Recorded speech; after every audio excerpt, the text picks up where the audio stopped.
কলকাতা টিভিতে আপনাদের সকলকে স্বাগত। আপনাদের সঙ্গে রয়েছে আমি অঙ্কুর। শুরু করছি বাংলা বলছে।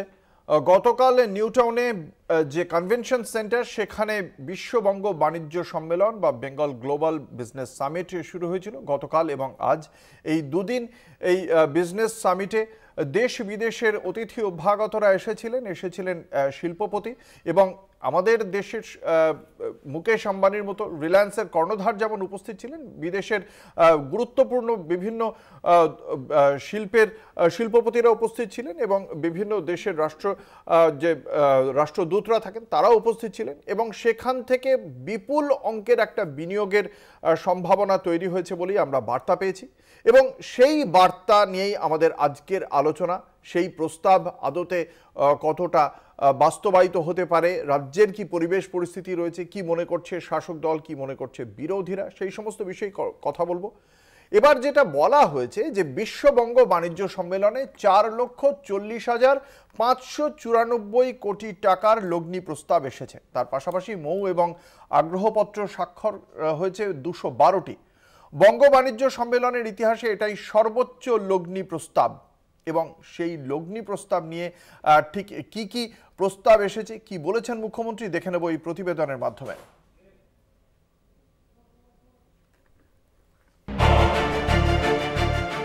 অষ্টম বিশ্ববঙ্গ বাণিজ্য সম্মেলনে 4,40,594 কোটি টাকা বিনিয়োগের প্রস্তাব জানালেন মুখ্যমন্ত্রী মমতা বন্দ্যোপাধ্যায়, যা বিশ্ববঙ্গ বাণিজ্য সম্মেলনের একটি সংস্করণের ইতিহাসে সর্বোচ্চ। এতদিন সেই রেকর্ড ছিল 2023 সালের BJBS এর ঝুলিতে, সেটা 1 লাফে বৃদ্ধি পেল অনেকটা। মুকেশ আম্বানি জি and Sajjan Jindal ji, and they assured me many other things also they are going to do for Bengal, and it will come up very shortly. I am so happy. From Kenya to UK, they assured us, they invited us to visit their countries, and also they met us and they discuss it into in details. বিশ্ববঙ্গ বাণিজ্য সম্মেলনের ইতিহাসে বিনিয়োগের প্রস্তাব।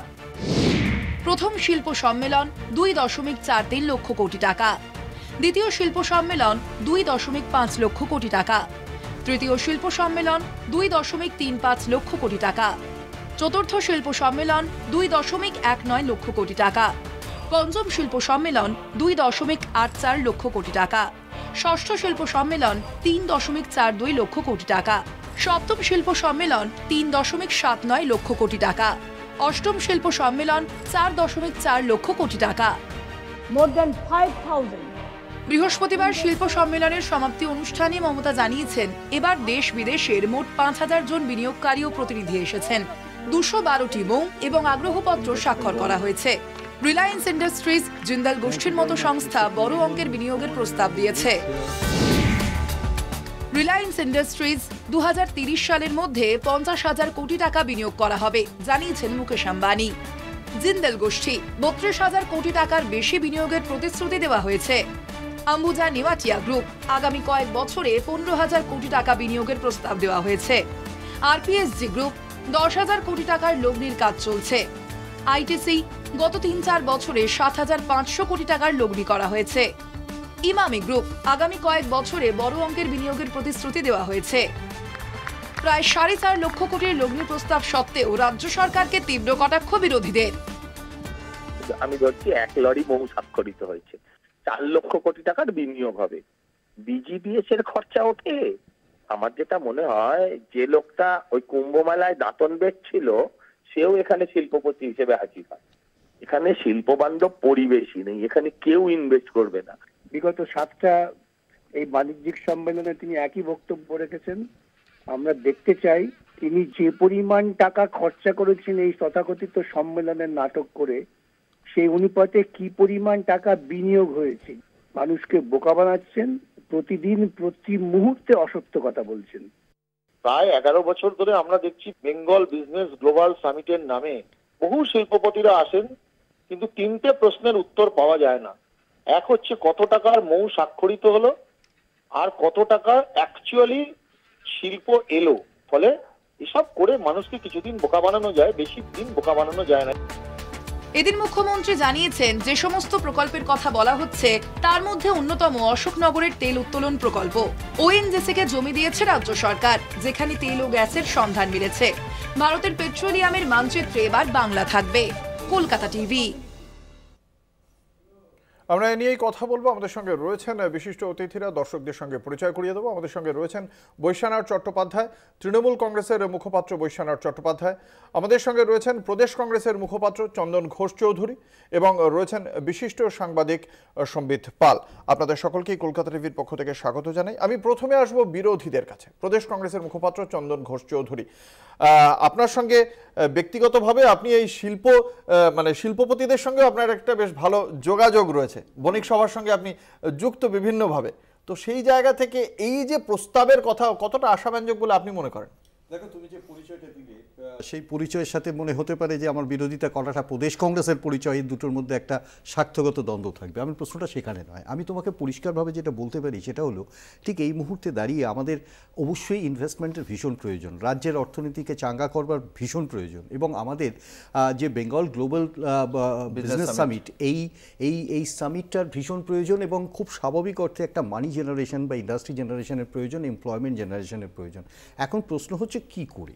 এই প্রধান প্রশ্নটার মধ্যে একটা ট্রায়াঙ্গুলার ফ্যাক্টর কাজ করে। দেখো, বেসিক্যালি আমরা যেটাকে বলি অ্যাক্সিলারেটিং কনসেপ্ট, মানে অ্যাক্সিলারেটিং থিওরি। কি হয় অ্যাক্সিলারেটিং থিওরি? মানে এই যে বিজনেস মৌ স্বাক্ষরিত হচ্ছে, প্রস্তাব আসছে, এইগুলোই তো অ্যাক্সিলারেশন, এটাই তো সম্পূর্ণ একটা বুনিয়াদ তৈরি করে। এবং সেক্ষেত্রে যে investment, these are the promises, এখানে কোনো কিন্তু নেই। দ্বিতীয় প্রশ্নটা হচ্ছে, আমরা সবসময় যেটা ভাবি সেটা হচ্ছে ক্যাশ ফ্লো, অর্থাৎ সেকেন্ডারি মোশনটা কি, এর পরবর্তী সময় তারা সত্যি ইনভেস্ট করছেন, সেই ক্যাশ ফ্লো হচ্ছে, ইন্ডাস্ট্রিতে ইনভেস্টেড হচ্ছে, দ্যাটস ফাইন। থার্ড যেটা, সেটা নিও ক্লাসিক্যাল থিওরি বলি। তার মানে হচ্ছে তারপরে তার যে রেট অফ ইন্টারেস্ট থাকবে, যেভাবে সংগঠিতভাবে এমপ্লয়মেন্ট দেবেন, এবং তার থেকে বেরিয়ে এসে তাদের নিজের প্রফিট লাইন দেখবেন, অর্থাৎ নিও ক্লাসিক্যাল থিওরি। এখন প্রশ্নটা হচ্ছে, তৃতীয় প্রশ্নটা তো অনেকটাই দূরে, ইন্ডাস্ট্রি হতে হবে। দ্বিতীয় প্রশ্নটা ক্যাশ ফ্লো। এখন দ্বন্দ্বটা হচ্ছে এই acceleration theory and cash flow থিওরির মধ্যে। কারণ যে পরিমাণ মুখ্যমন্ত্রী বললেন, 4,40,594 বা 84 কোটি টাকা, what ever it is, amounting two almost 5 lakh crore টাকা। এইরকম একটি জায়গাতে দাঁড়িয়ে, এটা অষ্টম শিল্প সম্মেলন, বিশ্ব শিল্প সম্মেলন, ঠিক সেখানে দাঁড়িয়ে একটা গুরুতর প্রশ্ন হচ্ছে যে আমরা আরেকটা ট্রায়াঙ্গুলার ফ্যাসিটটাকে যদি দেখি বুঝতে পারবো। সেটা হচ্ছে যে একদিকে যেমন প্রমিস, ঠিক আছে, আর একদিকে কত এক্সিকিউশন হলো, এমপ্লয়মেন্ট। মানে আমাকে দেখতে হবে ইন্ডাস্ট্রিতে ইনফ্লো হলো, আমি আবারও বলছি নিও ক্লাসিক্যালে স্ট্যাবলিশড হয়ে গেছে, আমরা ধরে নিলাম। এবার সেক্ষেত্রে আমাকে দেখতে হবে এমপ্লয়মেন্ট জেনারেশনটা কি হলো, কত রেট অফ এমপ্লয়মেন্ট জেনারেশন হলো, এবং সেই জেনারেশনটাকে ক্যালকুলেট করতে হবে উইথ আমি কত টাকা ইনভেস্ট করলাম। অর্থাৎ এই সামিটগুলোকে অর্গানাইজ করতে গেলে প্রায় 400 কোটি টাকার উপর ইনভেস্টমেন্ট লাগে, পুরো ইনফ্রাস্ট্রাকচারাল ইনভেস্টমেন্ট। বিদেশিরা আসেন, 5,000 অতিথি পশ্চিমবাংলার। এই এন্টায়ার প্রোগ্রামটাকে লিড করতে গেলে প্রায়, গতবার তো এরকমই লেগেছিল, মানে এর আগের বার সপ্তমে প্রায় 425 কোটি টাকার কাছে। এখন প্রশ্নটা হচ্ছে যে এই ইনভেস্টমেন্টটা করা হচ্ছে বিগার ইনভেস্টমেন্টের জন্য। অর্থাৎ আমাকে দেখতে হবে যে এটা কি প্রস্তাবনার ওই জায়গাতেই দাঁড়িয়ে আছে। যদি তার না মেলে, তাহলে সব থেকে বড় রিফ্লেকশনটা হবে এমপ্লয়মেন্ট। আমাদের দরকার হচ্ছে এমপ্লয়মেন্ট, মানুষের হাতে টাকা, মানুষের কাজ। সেই বৃদ্ধিটা যদি মাইগ্রেশন থিওরির সাথে তুমি কম্পেয়ার করো, যদি দেখা যায় পশ্চিমবাংলার একটা ব্যাপক মাইগ্রেশন, সেটা আপনাদের মূল্যায়নটি কি এখনো পর্যন্ত? আমি সেই কারণেই তোমাকে বলছি যে আমরা অবশ্যই যেটা চাই, মানে বিরূপ মন্তব্য কিন্তু আমরা করছি না, কিন্তু আমরা যেটা করছি, গত সপ্তম অর্থাৎ 7টা যে বিজনেস সম্মেলন হয়েছে, তার থেকে যে আউটকামের থেকে অনেক বেশি শর্টকামিংস, অনেক বেশি যে ঘটনাগুলো আমরা এক্সপেক্ট করেছিলাম তার থেকে অনেক নিচে। অর্থাৎ বিগ ব্যাং থিওরির মতো একটা ব্যাপকভাবে বলে দিলাম এত প্রস্তাবনা, এই প্রস্তাবনা মানে ultimately it has to B ended up with marriage. আসবো তৃণমূল কংগ্রেসের কাছে। মানে যে স্বপ্ন দেখানো হয়েছিল, যে পরিমাণ বিনিয়োগ করা হচ্ছে এই একটা বড় বিজনেস সামিট তৈরি করতে, সেই তুলনায় কিছুই কর্মসংস্থান হচ্ছে না। দেখুন, সমালোচনা তো সমালোচকরা করবেন, মানে ইন্ডাস্ট্রি হলে ইয়ে হবে, এমপ্লয়মেন্ট হবে, সেটাই বলছেন। আমি যেটা বলতে চাইছি যে কালকে মুকেশ আম্বানি যে একটা কথা বলেছেন, যেটা আজকে সংবাদপত্রের প্রতিফলিত হয়েছে, যে ভারতবর্ষের অন্যতম সেরা প্রশাসক হলেন মমতা বন্দ্যোপাধ্যায়, এবং তিনি 1 লক্ষ কোটি টাকা বিনিয়োগের কথা বলেছেন। তাহলে মুকেশ আম্বানির মতো মানুষ, সজ্জন জিন্দালের মতো মানুষ, বা ইমামি গোষ্ঠী যারা আগরওয়ালরা আছেন তারা, বা গোয়েঙ্কারা, বা অম্বুজা, বা আইটিসি, এরা সবাই মিলে যে কথাটা প্রস্তাব এখানে রাখলেন বিশ্ব বাণিজ্য বঙ্গ বাণিজ্য সম্মেলনে, তাহলে কি আমরা এটা ভরে দেবো যে বিরোধীরা যেরকমভাবে ব্যাপারটাকে নিয়ে বলছেন যে এই প্রস্তাব যারা রেখেছেন সেই প্রস্তাব বাস্তবায়িত হবে না? কারণ তারা সকলের সামনে দাঁড়িয়ে পশ্চিমবাংলার বিনিয়োগকারীদের পশ্চিমবাংলায় বিনিয়োগ করার জন্য আহ্বান করেছেন এবং বলেছেন আমরা নিজেরাও বিনিয়োগ করব। পশ্চিমবাংলায় বিনিয়োগের জন্য এখন ক্ষেত্র ঠিক হয়েছে, এখানে করলে ইনভেস্টমেন্ট করলে আমাদের ব্যবসায়িক দৃষ্টিভঙ্গি এবং এখানকার মানুষেরও সব কিছু মিলিয়ে একটা ভালো জায়গায় পৌঁছাবে। এখন যারা বিরোধিতা করছেন তারা তো, আপনি যার কথা বলছেন মুকেশ আম্বানি, গত 7 বছরে তার যে বিনিয়োগের পরিমাণ সেটা মাত্র 20% বেড়েছে এবং তার সঙ্গে 5টি ক্ষেত্রে বিনিয়োগের পর 50,000 crore কথা বলেছেন। এবার উনি বলেছেন যে আরো 50,000 crore তিনি বিনিয়োগ করবেন। ফলে এই মুকেশ আম্বানি যদি এতদিনে 1 লক্ষ কোটি টাকা দিয়ে থাকেন, মুখ্যমন্ত্রী মমতা বন্দ্যোপাধ্যায়ের হিসেব মতো 12 লক্ষ কোটি টাকা কারা বিনিয়োগ করলেন বা কিভাবে আসছে? সেটা তো ওখানে যারা সম্মেলনে ছিলেন তারা সঠিকভাবে তথ্যটা বলবেন। একটা তথ্য যেটুকু উঠে এসছে আপনার কাছে এক্ষুনি, আপনারা প্রতিবেদনে যেটা রাখলেন তাতে আমি দেখলাম যে জিন্দাল গোষ্ঠী 33,000, অম্বুজা 12,000, আইটিসি 7,500, এরকম করে সেটাকে যোগ করেই তো প্রস্তাবিত এই বিনিয়োগকারী। আজকে বিনিয়োগ যদি হয়, যদি কারখানা হয়, যদি এখানে ম্যানুফ্যাকচারিং হয়, যদি এখানে ট্রেডিং হয়, বা এখানকার এমপ্লয়মেন্ট জেনারেট হয়, তাহলে বেকার যুবকরা চাকরি পায়। এমপ্লয়মেন্ট জেনারেশন হয়েছে। আমি তো সবসময় আশাবাদী, আমি তো অপটিমিস্ট, আমি তো আসার কথা। অবশ্যই আপনি মাটিতে পা দিয়ে চলেন, আপনি রাজনৈতিক নেতা, আপনার কি মূল্যায়ন? আমার মূল্যায়ন এই সম্মেলন অভূতপূর্ব হয়েছে। সম্মেলন অভূতপূর্ব হয়েছে এবং এই সম্মেলনে কর্মসংস্থান কথা হয়েছে রাজ্যে গত 8 বছরে। দেশের আপনি যদি সেই কর্মসংস্থান দেখেন তাহলে ভারতবর্ষ নিরিখে পশ্চিমবাংলা অঙ্গরাজ্য ভারতবর্ষের মধ্যে মহিলা কর্মসংস্থানে 1 নম্বরে আছে। বেশ, এটা তথ্য আপনার কাছে রয়েছে, আপনি সাথে তথ্যটা দয়া করে চেক করে নিন। আচ্ছা বেশ, আমি আসবো একবার রাজনৈতিক বিশ্লেষক বিশিষ্ট সাংবাদিক সম্বিত পালের কাছে। এই দুপক্ষের বক্তব্যই শোনালাম। এখন গত 7 বারের পর এটা 8ম বারের এই বিজিবিএস হলো এবং সেই বিজিবিএস এ 12 লক্ষ কোটি টাকার মতো প্রায় বিনিয়োগের কাজ শুরু হয়েছে বলে মুখ্যমন্ত্রী গতকালই বলেছেন যে এতদিনে প্রায় 20 লক্ষ কোটি টাকার বিনিয়োগের কথা হয়েছে এবং তার মধ্যে 60% বিনিয়োগ এসেছে এবং তার কাজ শুরু হয়েছে। রাজ্যের এই যে বক্তব্য, রাজ্য সরকারের এই বক্তব্য এবং এখনো পর্যন্ত শাসক বিরোধী বক্তব্য শোনার পর আপনার মূল্যায়নটা জানতে চাইব সম্বিত।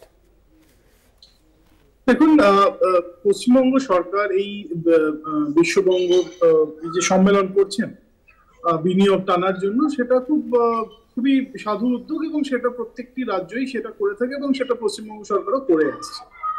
এখন প্রশ্ন যেটা নিয়ে উঠছে, যেটা বিরোধীরা প্রশ্ন করছেন এবং সেটা আমার মনে হয় একটু ভ্যালিড প্রশ্ন, যে এত বছর ধরে যে এই বিশ্ববঙ্গ এই যে বিজনেস সামিট হচ্ছে সেইখানে অনেক সংখ্যা আমরা দেখতে পাই, সেই সংখ্যার জন্য অপেক্ষায় মুখিয়ে থাকি আমরা সবাই।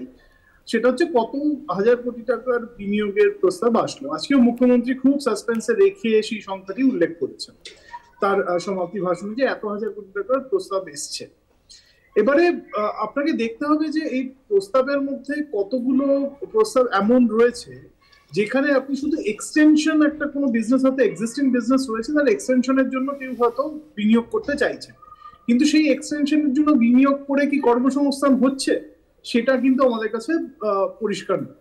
এবার দেখতে হবে নতুন কোনো শিল্প আসছে কিনা, নতুন কোনো শিল্প এসছে বা একটা খুব সিগনিফিকেন্ট কেউ একটা নতুন শিল্প প্রতিষ্ঠা করতে যাচ্ছেন এই রাজ্যে, সেরকম কথা কিন্তু আমরা শুনি যে এই ক্ষেত্রে একটা বড় ধরনের ইনভেস্টমেন্ট হবে, একটি নতুন কোনো কোম্পানি আসছে এবং যার ফলে একটা specific number of employment generation হবে। এই তথ্যটা আমরা কোথাও পাইনি। রিলায়েন্স বলেছে যে তারা একটা এআই হাবের জন্য তারা ইনভেস্টমেন্ট করবেন ইত্যাদি, কিন্তু তাতে কত কর্মসংস্থান হবে এবং তার জন্য যে স্কিলড লেবার দরকার বা ওয়ার্কফোর্স দরকার, সেই ওয়ার্কফোর্স কি পশ্চিমবঙ্গে তৈরি হচ্ছে? আপনাকে সেটাকেও লক্ষ্য রাখতে হবে যে কি ধরনের ওয়ার্কফোর্স আমরা পশ্চিমবঙ্গে তৈরি করছি, যারা এই ধরনের একটা নতুন বিজনেস আসলে সেখানে তারা যোগ দিতে পারবে। রাইট। তো এই বিষয়গুলো খুব জরুরি। আরেকটা যেটা বিষয় বলবো সেটা হচ্ছে যে 20খানা দেশের কথা মুখ্যমন্ত্রী বলেছেন যে তারা এসছেন এই সম্মেলনে এবং তারা খুব ভালো আলোচনা হয়েছে ইত্যাদি ইত্যাদি। আমি শুধু একটি দেশের কথা আমি যদি তুলে ধরি, সেটা হচ্ছে জার্মানি। জার্মানি যে মানে ভারতবর্ষে প্রায় 7টি যদি টপ ইনভেস্টমেন্ট আমরা দেখি, ফরেন ইনভেস্টমেন্ট দেখি, তার মধ্যে জার্মানি একটি দেশ যারা এখানে ভারতবর্ষে ইনভেস্ট করছেন। তাদের বিভিন্ন ধরনের যেসব কোম্পানি রয়েছে তারা ইনভেস্ট করছেন। আমি শুধু কোম্পানিগুলোর নাম বলছি, আপনি বলুন যে কোন কোম্পানির একটা এরকম প্রোডাকশন ইউনিট রয়েছে, কারণ সেই প্রোডাকশন ইউনিট হলে তবে গিয়ে আমাদের কর্মসংস্থান অনেক বেশি করে হতে পারে। এবার সার্ভিস ইন্ডাস্ট্রিও খুব বাড়ছে এবং সেখানেও লোকজনের দরকার, সেটাও আমাদের রাজ্যে দরকার। আপনি শুধু বলুন Zydus Cadila, German Express Shipping Agency India Private Limited, German Solar, Mercedes Benz India, Dansden Consulting Private Limited, Metz India, Arthur's Food Company Private Limited, Allianz, Bass India, Bosch Group, Deutsche Bank, Siemens. এইগুলোর মধ্যে আমি এটা coat করছি আপনাদের India German যে সংগঠন রয়েছে তাদের দেওয়া তথ্য থেকে, যে এইগুলোকে তারা বলছেন top German companies in India বলে। আপনি কোন কোম্পানিটা খুব বেশি এখানে একটা বড় ম্যানুফ্যাকচারিং ইউনিট বা সার্ভিস ইউনিট বানিয়ে তারা কর্মসংস্থান করছেন, আমায় শুধু সেটা বলুন। বা তাদের পক্ষ থেকে আজকে তো তাদের নামও উল্লেখ করেছেন মুখ্যমন্ত্রী, তাদের মধ্যে এই কোম্পানিগুলোর মধ্যে কোন কোম্পানি রয়েছে যারা বলেছে যে আমরা একটা নতুন ইউনিট এখানে তৈরি করব যার ফলে এত কর্মসংস্থান হবে। কাজে এই নাম্বারগুলো দিয়ে আমাদের ভালো লাগতে পারে এবং সেটা দরকারিও যে এই আলোচনাটা হওয়া দরকার, সরকার কতটা সুযোগ দিচ্ছে সেটা জানানো দরকার, অন্যদের থেকে বিনিয়োগ আনার জন্য টানার জন্য চেষ্টা করা দরকার। কিন্তু আলটিমেটলি কি হচ্ছে, যে প্রশ্নটা বিরোধীরা করছেন সেটার উত্তর সরকারকে দিতে হবে। দেখা যাক, বিরোধীদের কাছে আরো একবার যাব। ইতিমধ্যেই চলে এসেছেন আরো একজন বিশিষ্ট অতিথি আমাদের স্টুডিওতে, রাজ্য বিজেপির মুখপাত্র শঙ্কুদেব পণ্ডা। আপনাকে কলকাতা টিভির পক্ষ থেকে স্বাগত জানাই। আমাদের যে আলোচনা চলছিল শঙ্কু, যে এখানে এবারের যে 8ম বিজিবিএস, সেখানেও মুখ্যমন্ত্রী বলেছেন 4.4 লাখ কোটি টাকার একটা প্রস্তাব এসেছে। শাসক দলের মুখপাত্রের বৈশ্বনাথ চট্টোপাধ্যায়ের বক্তব্য যে এবারেও যেটা হয়েছে সেটা গোটা দেশের নিরিখে পশ্চিমবঙ্গ কর্মসংস্থানে এগিয়ে রয়েছে এই বিনিয়োগগুলোর জোরেই। কিন্তু এই বিনিয়োগের ক্ষেত্রে কোথায় কোথায় কিছু খামতি রয়েছে তা রাজনৈতিক বিশ্লেষক সম্বিত পাল এবং প্রদেশ কংগ্রেসের মুখপাত্রও তুলে ধরেছেন। আমি আপনাদের মূল্যায়নটা শুনতে চাইব। দেখুন, প্রথমেই বলবো যে বিজিবিএসটা একটা প্রহসনে পরিণত হয়েছে এবং একাধিক অর্থনৈতিক অপচয় এর অন্যতম কারণ হয়ে দাঁড়িয়েছে। কারণ প্রস্তাব করা হলে লোকে এমনি এখন অনলাইনে প্রস্তাব করে দিতে পারেন, তার কোনো ইমপ্লিমেন্টেশন হয় না। যে উৎসাহ উদ্দীপনা নিয়ে বৈশ্বনাথ বাবু বললেন যে বিজিবিএস এত টাকা প্রস্তাব এসছে, আমি জানতে চাই যে লাস্ট যে কয়েকটা বিজিবিএস হয়েছে তার কি ফলশ্রুতি আমরা দেখতে পাচ্ছি, কোন জিনিসটা পারফর্ম হয়েছে, কোথায় আমরা দেখতে পাচ্ছি। এখন আমার মার্জনা করবেন, আমি ক্ষমা চেয়ে নিচ্ছি, আমি বিজিবিএস এর বিরুদ্ধে বলতে চাই না, কিন্তু প্রতিদিন কলকাতায় মনোপলি ব্যবসা করছেন বিদ্যুতের সঞ্জীব গোয়েঙ্কা, তিনি প্রশংসা করবেন না তোকে অন্য কিছু করবেন। প্রতিদিন এখানে ব্যবসা করছেন হচ্ছে রিয়েল এস্টেটের হর্স নেওটিয়া, তিনি প্রশংসা করবেন না তোকে অন্য কেউ প্রশংসা করবেন। আর প্রত্যেক বিজিবিএস দেখতে দেখতে এই সিরিয়াল আর চলবে? এই যে সিরিয়ালটা চলছে এর আর কোনো এপিসোড বিখ্যাত হবে? আমি আশ্চর্য হয়ে যাচ্ছি। আজকে একজনকেই ওনারা প্রতিবার ধরে নিয়ে আসেন, উনিও প্রতিবার বলেন রিলায়েন্স ইনভেস্ট করবে কোথায়? এখন বলছেন এআই হাব হবে। ভাই, যে হাবের জন্য জমি নিয়েছেন নিউ টাউনে, সেখানে গরু চড়ে বেড়াচ্ছে, মানুষ সমান ঘাস হয়েছে, সেখানে কি অবস্থা আপনি দেখবেন যান। আজকে আপনি জিন্দালকে জমি দিয়ে দিলেন, সেই জমি সিপিএম এর সময় অধিগ্রহণ হয়েছিল, সে মনে আছে, বুদ্ধবাবু গেছিল, পেটেছিল, সে জমিতে প্রথমে বললো স্টিল হবে, তারপর সে জমিতে বললো সিমেন্ট হবে, এখন আবার বলছে কি হবে, একটা কুমির ছানা কতবার দেখানো হবে। আপনি আমাকে বলুন, আমি সিপিএম এর তীব্র সমালোচক, কিন্তু সিপিএম এর পর হলদিয়া, দুর্গাপুর, আসানসোল এসবের পর আপনি কি প্রতিষ্ঠা করেছেন? কোন শিল্প এরিয়া প্রতিষ্ঠা করেছেন যেটার জন্য, যেটা নিয়ে আমরা গর্ববোধ করতে পারি বা বলতে পারি বা আলোচনা করতে পারি? একটা জায়গা বলুন, একটা শিল্পের জায়গা হতে পারতো। সেখানে আপনি বানিয়েছেন ইকো পার্ক, সেখানে লোকে ঘুরে বেড়াচ্ছে, সেখানে পশ্চিম বাংলাতে একমাত্র মদ শিল্প, সেটাও ভালো করে চলে না, সেটা থেকে টাকা তোলা হয়। আমায় বলতে হবে কয় যে কর্মসংস্থানের কথা বৈশ্বনাথদা বলছেন, বৈশ্বনাথদা হচ্ছে বহুদিন ছাত্র করেছেন, বৈশ্বনাথদা এখন যুব করছেন, মাদারে রয়েছেন। বৈশ্বনাথদা বলুন, বৈশ্বনাথদার কাছে প্রতিদিন কত ফোন আসে যে দাদা চাকরি পাচ্ছি না, দাদা চাকরি পাচ্ছি না। এই সমস্যার সমাধান তখনই হবে যখন এখানে একটা বড় শিল্প আসবে। আচ্ছা ছেড়ে দিন, সেসব বিতর্কের কথা ছেড়ে দিন। আপনি ভাবুন, টাটা বানিয়েছে, টাটা চলে গেল একে সিঙ্গুর থেকে, সেই জমির কি হয়েছে? তার পার্শ্ববর্তী সমস্ত জমি অ্যান্সিলারি হবে বলে নিয়েছে। সেই জমির কি হয়েছে? সেখানে তো না হলে তৃণমূলের লোক নেই, আমি নাম করে বলছি, চন্দন বসুর জমি আছে, সেই জমিগুলো কেন নিচ্ছেন না? কেন সেখানে ইন্ডাস্ট্রির জন্য প্ল্যান করছেন না? আমার বক্তব্য, আমার দেখুন বিজিবিএস প্রতিবার একটা করলাম, প্রতিবার হবে হবে বললাম, আর সে সঞ্জীব বাবুকে বলতে হবে আবার ইলেকট্রিকের দাম বাড়াবে কলকাতায়, মনোপলি ব্যবসা, সেই জন্য তাকে গিয়ে সব বলতে হয়। আমাকে একটা কথা বলুন, আমি আশ্চর্য, বিজিবিএস এ পৃথিবীর আন্তর্জাতিক শিল্পপতি সৌরভ গাঙ্গুলি গিয়ে বলছেন। আরে সৌরভদাকে লোকে পছন্দ করে ক্রিকেট খেলার জন্য, ক্রিকেট টিকেট নিয়ে উনি বলতেন ঠিক ছিল, একটা ক্রিকেটের উপর রিয়েল এস্টেট বানাতে গেলেন, আমার মনে আছে সে ডায়মন্ড হারবারের ওখানে, সে রিয়েল এস্টেট নিয়ে একের পর এক কেলেঙ্কারির অভিযোগ। সৌরভ গাঙ্গুলির সব লাগে বলুন তো? তাকে ভিড়িয়ে দিয়েছে ওই সময়, বলছে স্টিল করবে। সে কবে ঘোষণা হয়েছে? বিদেশে নিয়ে গিয়ে ফ্রান্সে ঘোষণা করলো, আজ পর্যন্ত তার ফ্যাক্টরি দেখতে পেলাম না। এক গুচ্ছ অভিযোগ ভারতীয় জনতা পার্টির, অবশ্যই উত্তর দেবে তৃণমূল কংগ্রেস। আমরা বক্তব্য আমরা শুনবো, একটা ছোট্ট বিজ্ঞাপন, ফিরে আসছে এই আলোচনায়। দেখতে থাকুন বাংলা বলছে।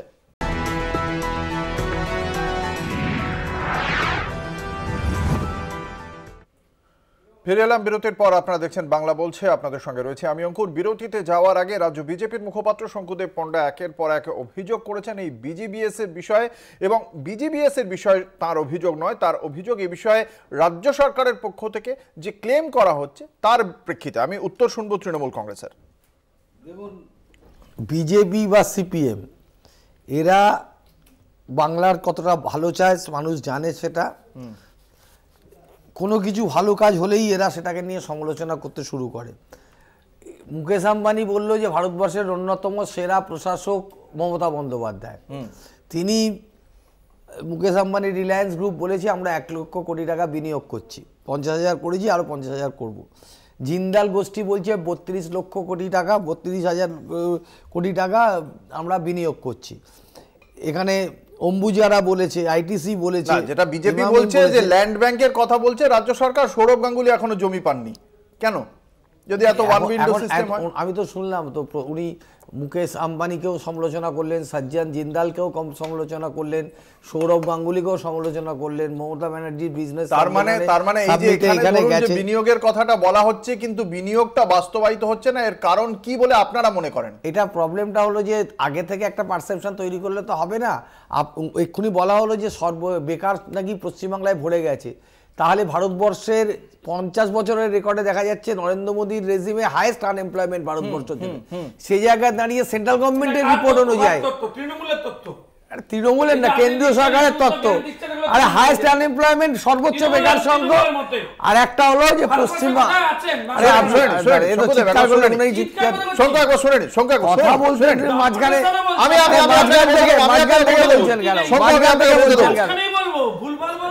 আপনি তো ভুল বলছিলেন, পুরোটাই ভুল। আমি তো বললাম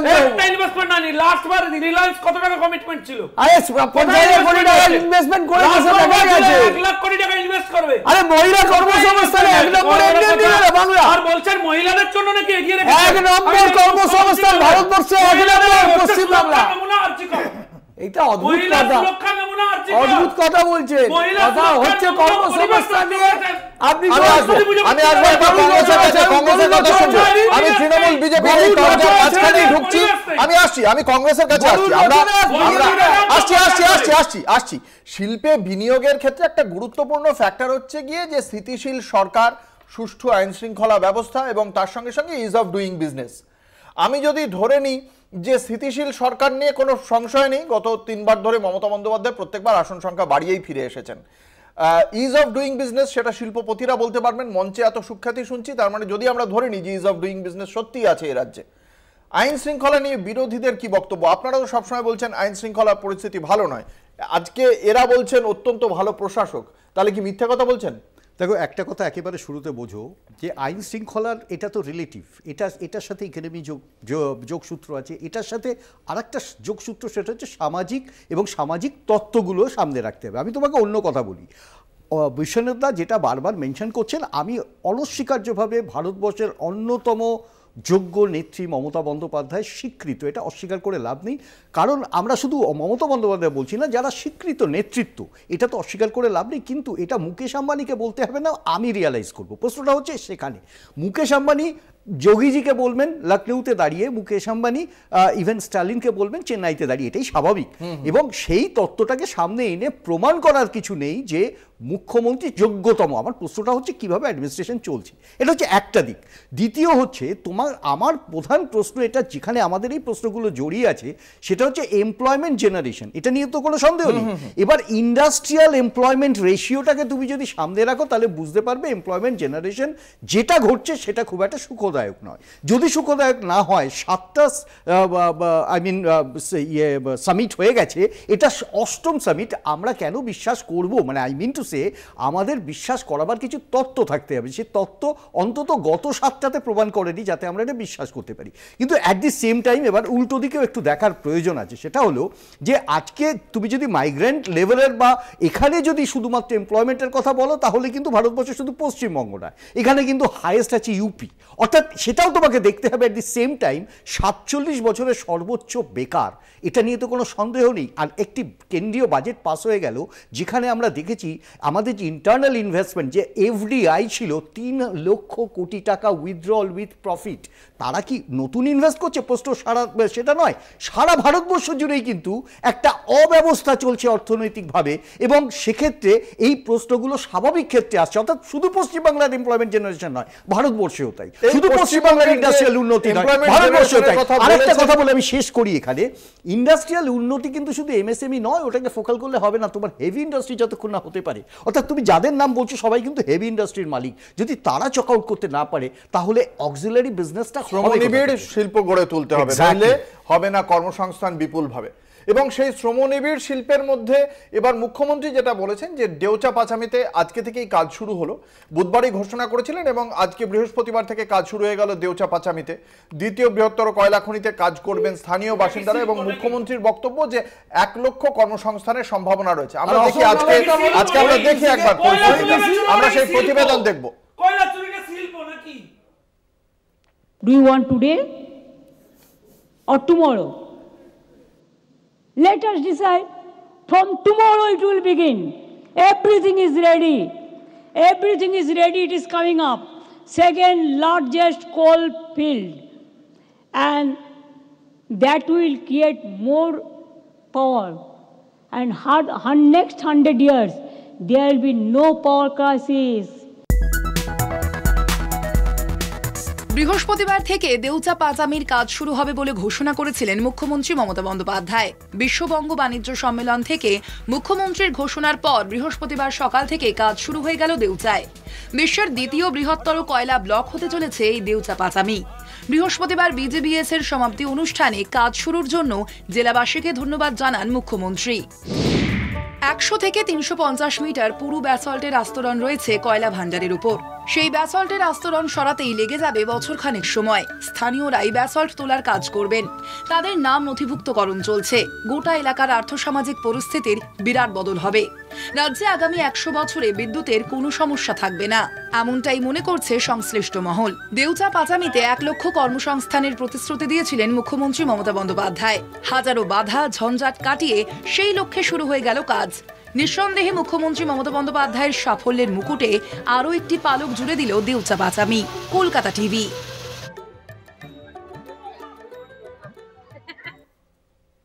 আসবো তৃণমূল কংগ্রেসের মুখপাত্রের কাছে। এই যে ধরুন দেউচা পাচামিতে আজকে একটা যখন হচ্ছে, মানে জেলা শাসক গেছেন, জেলা পুলিশ সুপার গেছেন, আজকেও বিক্ষোভ দেখিয়েছেন সাধারণ মানুষ যে তারা সেখানে চাকরি পাননি, কি বলবেন? দেখুন, দেউচা পাচামি এশিয়ার মধ্যে দ্বিতীয় বৃহত্তম খনি, সেখানে মানুষের একটা কর্মসংস্থানও হবে, সেখানে একটা বড় আমরা দেখতে পাচ্ছি দিশা। এখন সেখানে যদি কিছু মানুষের কিছু বক্তব্য থাকে, সেটা তো জেলা শাসক গেছে, ইস্যুটাকে আমরা অ্যাড্রেস করেছি। অশোকনগরে ওএনজিসিকে জমি দেওয়া হচ্ছে যাতে এখানে বিদ্যুৎ প্রকল্প তৈরি করা হয়। এবং যাতে আগে যে লোডশেডিং হতো আমরা ছোটবেলায় যেটা দেখেছি, এখন তো সেই লোডশেডিং হয় না, কারেন্টের জন্য ইলেকট্রিসিটির জন্য কারেন্টের কথা বলছেন, এই দেউচা পাচামিতে 35,000 কোটি টাকা লগ্নির সম্ভাবনা বলে রাজ্য জানিয়েছে। এই 35,000 কোটি টাকা যখন মানে রাজ্য এটা লগ্নি করবে, তাহলে রাজ্যের বিদ্যুতের জন্য যে বাজেট সেটা হচ্ছে 4,000 কোটি টাকার আশেপাশে, তাহলে 35,000 কোটি টাকা কোত্থেকে আসবে? সেটা তো বিস্তারিত নিশ্চিতভাবে সরকারের কিছু একটা ব্যাপার আছে, সেটা পরে আপনি জানতে পারবেন। আপনার কথা হলো আপনারা কি চাইছেন যে আনএমপ্লয়মেন্ট থেকে এমপ্লয়মেন্ট জেনারেট করা, এই যে দেউচা পাচামি যে একটা মিশন, একটা কয়লা খনি, এশিয়ার দ্বিতীয় বৃহত্তম খনি, সেখানে কাজটা শুরু হচ্ছে, যেটা পজিটিভ দিক থেকে আমরা দেখতে চাইছি। এটাকে নেতিবাচক দিক থেকে বিরোধীরা সমালোচনা করার জন্য বসেই আছে। প্রথম কথা হচ্ছে এটা কোনো শিল্প টিল্প না, শিল্প স্থাপন করতে হয়। কয়লা খুঁড়ে বেচাটা তো দেশের সম্পদকে বেচে দেওয়া, এটা বা শিল্প কি? প্রথম কথা। দ্বিতীয় কথা হচ্ছে আমাদের এদের সম্পর্কে অভিজ্ঞতা আছে, এ কয়লা চোর। এরা আসানসোলে কি করেছে? আসানসোলে একের পর এক জায়গায় কয়লা চুরি হয়েছে, তার জন্য আমাকে শেষ করতে দিন, এতক্ষণ চুপ করে শুনছি। আরে দাঁড়ান না, সবে খনির সন্ধ্যে দেউচা পাচামিটা কোনো ঢুকিনি, দাঁড়ান। ওখানে আদিবাসীদের জমি অধিগ্রহণ করে দেউচা পাচামি করছেন পরিবেশকে লাটে তুলে। আমি জানতে চাই সেই টেন্ডারটা কবে হয়েছে? দেউচা পাচামির টেন্ডার ডিসক্লোজ করুন। কোন টেন্ডার হয়নি এখনো পর্যন্ত, কাউকে অ্যালার্ট করা হয়নি। এই সমস্ত দেউচা পাচামি করছে বলে আপনারা যেটা করছেন সেটা হচ্ছে ওখানকার লোকেদের প্রাইমারি ইনভলভ করে দিচ্ছে, যাতে বিদ্রোহটা ওখানে ধামাচাপা দেওয়া যায়। কোনো বিদ্রোহ নেই, ওখানে সমস্ত লোকেরা বিক্ষুব্ধ, ওখানে গায়ের জোরে টেন্ডার হবে। সেই 35,000 কোটি টাকাটা ভোটে হচ্ছে বিভিন্ন ভাবে খরচা করবে তৃণমূল সরকার, সেটা হচ্ছে প্ল্যান। আপনি ধর্মতলায় গেছেন, শুনে এবার তৃণমূলের উত্তর শুনি। শঙ্করদেব, আপনি অনেকগুলো অভিযোগ করেছেন, শুনি তৃণমূলের উত্তর শুনি। আমি শুনি, আসছি আমি তৃণমূলের উত্তরটা শুনি। আপনি একগুচ্ছ অভিযোগ করলেন, উত্তরটা শুনি। হ্যাঁ, সম্পূর্ণ ভুল এবং এক মিথ্যে তথ্য দেওয়া হচ্ছে। দেউচা পাচামিতে কেউ আপনাদের কাছে এখনো পর্যন্ত কোনো লিটিগেশনের কথা বলেনি।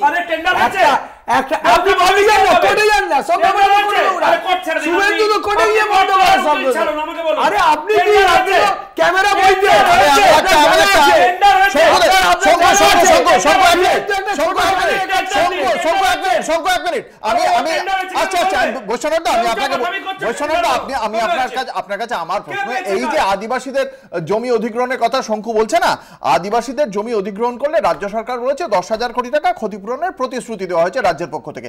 রাজ্য এখন এই বিভিন্ন সামাজিক প্রকল্পে যে পরিমাণ ব্যয় করছে, তারপরে এই 10,000 কোটি টাকা কোত্থেকে আসবে? আরে যখন রাজ্য এতগুলো সামাজিক প্রকল্প দিল টাকা, তখন এরা বলতে পারেন সব যে এদেরকে ভিক্ষা দিতে হচ্ছে, তারপর যেই দেওয়া হচ্ছে আজকে প্রগতি সিমেন্টের কারখানা বন্ধ হয়ে গিয়েছে।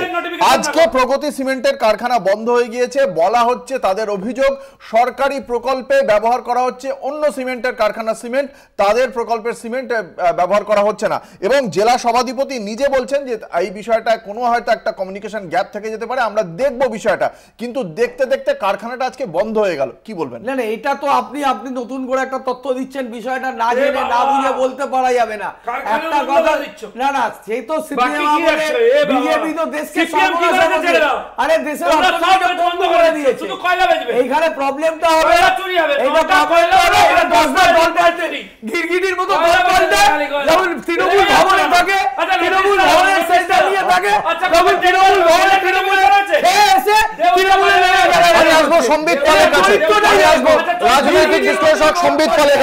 আমি যেটা সম্বিত পালের কাছে আমার প্রশ্ন, এই যে স্থিতিশীল সরকার, সুষ্ঠু আইন শৃঙ্খলা এবং ইজ অফ ডুইং বিজনেস, এই তিনটা একটা অত্যন্ত গুরুত্বপূর্ণ প্যারামিটার আমাদের রাজ্যে বা যে কোনো জায়গায় বিনিয়োগের জন্য। আমি আপনার কাছে জানতে চাইছি, এই তিনটে প্যারামিটারের মধ্যে রাজ্যকে গোটা দেশের প্রেক্ষিতে কোন জায়গায় আপনি রাখবেন, আপনার ইভ্যালুয়েশনটা জানতে চাইব। সম্বিত পাল, শুনি বাকিদের বক্তব্য শোনার ধৈর্য রাখুন, বাকিদের বক্তব্য শোনার ধৈর্য রাখুন। এক মিনিট একটু। সম্বিত কোন পার্টিরও বলছে না, সম্বিত বৈশ্বনাথ দাস, শঙ্কু একটু ওর বক্তব্যটা আমরা শুনে নি। সম্বিত শুনি এক মিনিট। পশ্চিমবঙ্গের ক্ষেত্রে সুবিধে হচ্ছে যে একটি সরকার যে কি এতদিন ধরে রাজ্যের প্রশাসন পরিচালনা করছে। এবং আপাতভাবে যদি আমরা দেখি সেটা হচ্ছে যে এখনো পর্যন্ত এই সরকারের যে প্রধান মুখ্যমন্ত্রী মমতা বন্দ্যোপাধ্যায়, তার সামনে এখনো বড় ধরনের কোনো পলিটিক্যাল চ্যালেঞ্জ নেই সরকার চালানোর ক্ষেত্রে, বা সরকারটা আজকে দুম করে পড়ে যাবে বা কালকে পড়ে যাবে এইরকম কোনো সম্ভাবনা নেই। এবার যদি আইন শৃঙ্খলার কথা বলেন, আইন শৃঙ্খলার ক্ষেত্রে যদি আপনি দেখেন তো সেটা দেখবেন যে আপাতভাবে আইন শৃঙ্খলা ভালো, কিন্তু যে ছোট বা মাঝারি শিল্পের উপরে জোর দিচ্ছেন মুখ্যমন্ত্রী বারবার, সেই শিল্পগুলোকে চালাতে গেলে যে ধরনের স্থানীয় পরিস্থিতি হওয়া দরকার, সেখানে কিছু কিছু প্রশ্ন সেই সব বিভিন্ন ব্যবসায়ীরা বা শিল্পপতিরা যারা ছোট উদ্যোগপতি, তারা কিন্তু অনেকবারই বারে বারে এই জিনিসটা তুলেছেন যে তাদের কাছ থেকে তোলা আদায় করার চেষ্টা হয়, সেখানে স্থানীয় কিছু পলিটিক্যাল ইন্টারফারেন্স থাকে। এগুলো বিভিন্ন সময় রিপোর্টেড হয়েছে, বিভিন্ন সময় মুখ্যমন্ত্রীকে ইন্টারভেন করতে হয়েছে, এরকম ঘটনা আমরা দেখেছি। তো সেইটা ছোট বা মাঝারি শিল্প তৈরি করার ক্ষেত্রে খুব একটা কিন্তু ভালো কথা নয়। এবারে আমি যদি ছোট মাঝারি শিল্পের উপরেই বেশি জোর দিই, তাহলে এত বড় যে এই সম্মেলন আমরা করছি এবং সেই সম্মেলনে যাদেরকে ডাকার চেষ্টা করছি, বিদেশিদের ডাকার চেষ্টা করছি, সেখানে বড় শিল্পপতিদের ডাকার চেষ্টা করছি, তো তাদের কাছ থেকে আমরা কি ধরনের বড় শিল্পের প্রতিশ্রুতি পাচ্ছি, বৃহৎ শিল্পের প্রতিশ্রুতি পাচ্ছি, সেটার দিকে বেশি নজর দেওয়া দরকার। আপনি যদি দেখেন যে এই যে 2 বছর আগে আদানি এসেছিলেন এই বাণিজ্য সম্মেলনে, তিনি কিন্তু তখন বলেছিলেন 10,000 কোটি টাকার মতো বিনিয়োগ তারা করবে, কিন্তু সেই তাজপুরের প্রজেক্টের কি হলো? তার পরের সম্মেলনে আমরা দেখলাম যে সেখানে আবার একটা ওপেন বিডিং এর প্রস্তাব দিয়ে বসলেন মুখ্যমন্ত্রী, সেই টাকাটার কি হলো? তখনই মুখ্যমন্ত্রী বলেছিলেন 2022 সালে যে 40 লক্ষ কর্মসংস্থান হবে, সত্যি কি 40 লক্ষ কর্মসংস্থান হয়েছে? পরিযায়ী শ্রমিকের সংখ্যাই বা বাড়ছে কেন? এই যে আপনি যদি কর্মসাথী পোর্টালে যান, সেখানে দেখবেন প্রায় 21 লাখের মতো দেখাচ্ছে। গত বাজেটের তথ্য আমি দেখছিলাম, যেটা চন্দ্রিমা ভট্টাচার্য প্রেজেন্ট করেছিলেন বিধানসভায়, সেখানে তিনি বলেছেন 28 লাখের মতো পরিযায়ী শ্রমিক তারা রেজিস্টার করেছেন। তো বাইরে কেন এই ওয়ার্ক ফোর্সকে যেতে হচ্ছে সেটাও দেখা দরকার। একটা ফোকাস রেখে আমাদের এই রাজ্যে যদি শিল্প আনার চেষ্টা করা হয়, এবং তার সাথে পুরোটা লিঙ্ক করতে হবে আপনাকে শিক্ষার ক্ষেত্রে গুরুত্ব দিতে হবে, যেটা মুখ্যমন্ত্রী আজকে একবার উল্লেখ করেছেন যে শিক্ষার দিক থেকে আমাদেরকে অনেকটা প্রস্তুত হতে হবে যে কি ধরনের ছাত্রছাত্রীরা কি ধরনের স্কিল নিয়ে পাশ করে বেরোচ্ছেন, তাদের জন্য কি ধরনের চাকরির ব্যবস্থা সরকার করতে পারছে, এবং তাদের জন্য কি ধরনের শিল্প এখানে আনা যেতে পারে। এই ফোকাসটা, এই চেনটাকে সুদৃঢ় করা খুব জরুরি, এবং সেটা মমতা বন্দ্যোপাধ্যায়ের কাছে রয়েছে সেই সুযোগ।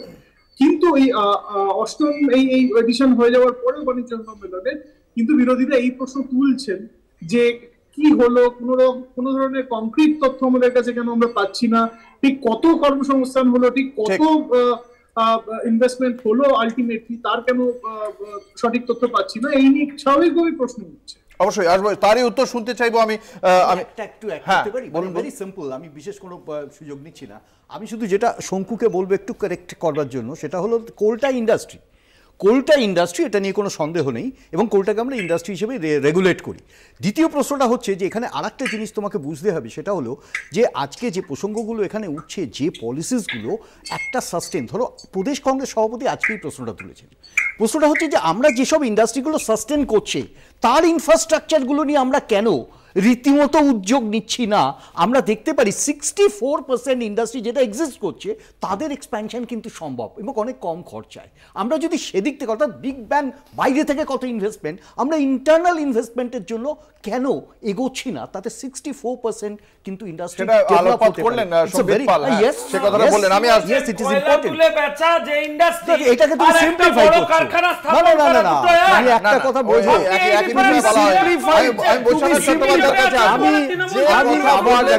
আমি সিম্পলিফাই করছো। Coal is an industry, coal is an industry, তুমি বলছো ইন্ডাস্ট্রি, এটা নিয়ে কোনো সন্দেহ নেই। কথা বলো, রাজনৈতিক দেওয়ার মতো ব্যাপার, উদ্দেশ্য করে ভাব তুলে বেঁচে দেওয়ার কথা বলে, সেটা তার রাজনৈতিক দায়বদ্ধতা। আমরা এটা অন্য কিছু, আমরা কোনো রাজনৈতিক আমার প্রতিবাদ ওখানে, অল ইজ অ্যান ইন্ডাস্ট্রি। আমার প্রশ্নটাই কাছে কোল ইন্ডাস্ট্রি বিরোধীরা আজকে যে আইন শৃঙ্খলা নিয়ে প্রশ্ন তুলছেন, যে একই প্রশ্ন যেটা সম্বিত পাল রাজনৈতিক বিশ্লেষকও তুললেন, যে এমএসএমই সেক্টরকে যদি নজর দিতে হয়, তাদের প্রতি যদি নজর দিতে হয়, তাহলে তাদের যে অসুবিধাগুলো যেগুলো অনেকটাই যার সঙ্গে ল অ্যান্ড অর্ডার সিচুয়েশন জড়িত, সেগুলো তো অ্যাড্রেস করতে হবে। সেগুলো কোথায় অ্যাড্রেস করা হচ্ছে? দেখুন, ল অ্যান্ড অর্ডার, আপনি এতক্ষণ বলছিলেন যে আমাদের এই রাজ্যের যে স্থায়ী সরকার আছে, এই রাজ্যের আপনার পরিস্থিতি শিল্প সহায়ক, এবং আর একটা বিষয় আপনি যে ল অ্যান্ড অর্ডারটা বলছেন, সেন্ট্রাল গভর্নমেন্টের যে রিপোর্ট আছে তাতে দেখা গেছে যে কলকাতাকে সেফেস্ট সিটি বলেছে, আজকে কয়লাকে বলছে শিল্প নয়। কোন রিপোর্টে? আরে সেন্ট্রাল গভর্নমেন্টের যে কোন রিপোর্ট, কোন সালের এনসিআরবি রিপোর্ট? আমি নাম বলে দিচ্ছি, এনসিআরবি কোড করছেন তো কোন সালে? কোন তথ্য আপনি দিয়েছেন? লেটেস্ট কোন লেটেস্ট নেই, প্রত্যেক খবর চিৎকার করছেন।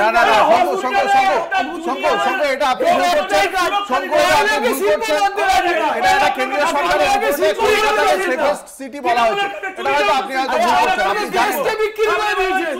আপনি তো ললিত মোদির লোক, নীরব মোদির লোক, হেরে জিরো হয়ে গেছে, তা বলছেন জমানত জব্দ হয়ে গেছে, ঠিকাদার করা হলো, কয়লা চুরি করার কাছে শিল্প করছে, কয়লা চুরি করে বেচেছেন।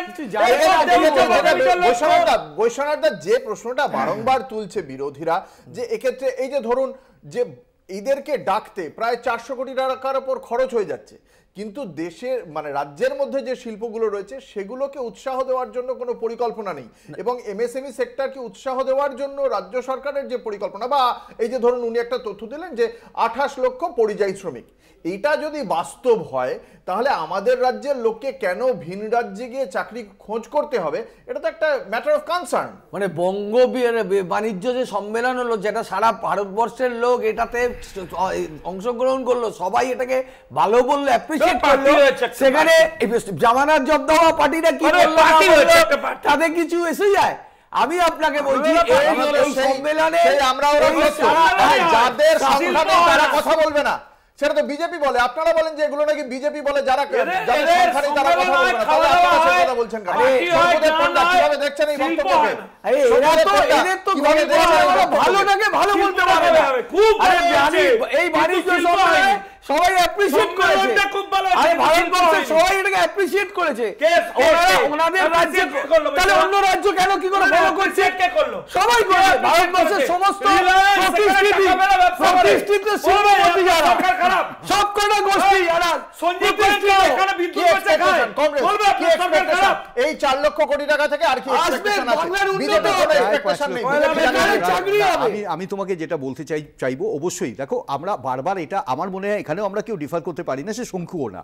আমার বাংলাতে ইন্ডাস্ট্রি হবে, আমার বাংলার বেকার চাকরি পাবে, এটা তো পারসেপশন, সব দলেরই প্রোগ্রাম থাকবে। কে বিধানসভায় 0 আর কে বিধানসভায় 77 আর কে 213, তাতে কিছু এসে যায় না। কিন্তু একটা জিনিস তোমাকে বুঝতে হবে, সেটা কিভাবে, অর্থাৎ গত 7 বছর আমরা ফিউচারকে দেখি তো অতীতের ওপরে দাঁড়িয়ে, তো যে রিফ্লেকশনটা তাতে কিন্তু এটা প্রমাণ হচ্ছে না অপটিমিজমটা নেই, খুব আশাবাদী এই মুহূর্তে। আমি রাজনৈতিক একটা প্রশ্ন বৈশাখের কাছে, বৈশাখ আমাকে একটা জিনিস ক্লিয়ার করুন, আমি মানে তর্ক ঝগড়া যেতে চাই না, আপনি বলুন তো আপনাদের তৃণমূল কংগ্রেসের ইন্ডাস্ট্রির ক্ষেত্রে ল্যান্ড পলিসি কি, এইটা আমাকে ক্লিয়ার করে দিন। আমাদের ল্যান্ড ব্যাংক আছে, সেখান থেকে ল্যান্ডের ব্যাপারে জমি শিল্প করতে আকাশে করবে না তো? না, হলদিয়া ডেভেলপমেন্ট অথরিটি 2019 একর জমি মিউটেশন করতে পারে 2011 থেকে। দাদা, হলদিয়া ডেভেলপমেন্ট এইচডিএ 2900 একর জমি মিউটেশন হয়নি 2011 থেকে, 19 এপ্রিলের রিপোর্ট 2022 সালের। আমি আসবো সম্বিত পালের কাছে, পাচ্ছেন আমি জানি না, এই রিপোর্টটা আপনি দেখেন, 19 এপ্রিল আমি আসবো সম্বিত পালের কাছে। এই মুহূর্তে দাঁড়িয়ে আর কি এক্সপেকটেশন রয়েছে এই বিজিবিএস থেকে? বিজিবিএস এর এক্সপেকটেশন তো কিছু নেই, যে লগ্নির কথা মুখ্যমন্ত্রী বললেন, আশা করি যে তার যদি 10% এটা যদি পরিণতি পায়, যে এটা যদি ইমপ্লিমেন্টেড হয় আগামী 1 বছরে, এবং সত্যি যদি কর্মসংস্থান হয়, এবং সত্যি এই রাজ্যটাকে যদি শিল্পমুখী করে তোলা যায়, সেটার থেকে আর ভালো কিছু হতে পারে। কিন্তু আমাদের